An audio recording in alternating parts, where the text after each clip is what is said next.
Yan mga kasundo. Nag-stock up siya. Sinervisan ko lang to. Kaya Picanto. Yan mga kasundo. Naka-stock up yung indicator niya na R. Tapos dito sa niya naka-park siya. Maano naman yan yan. Ma-change naman. Tapos yung niya, indicator hindi. So binuksan ko, yan mga kasundo. Yan. Ito. Tiningnan ko sa loob. So ito yung problema mga kasundo. Kumalas yung kable. Yan. Ito. Kumalas yung kable niya.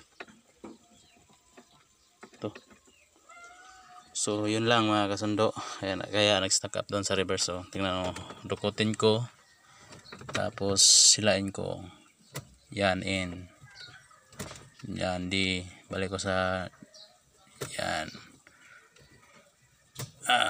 Yan mga kasundo. Solve ang problema ni sir. Yan.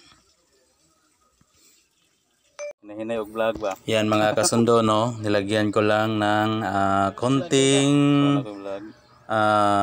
hose sa parang bushing niya. Lagyan ng alambre. Ayan mga kasundo. Solve na ang problema ni sir.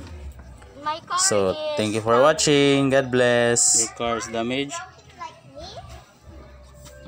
Yeah, cause I traveled. Ingat po kayo. Yan o.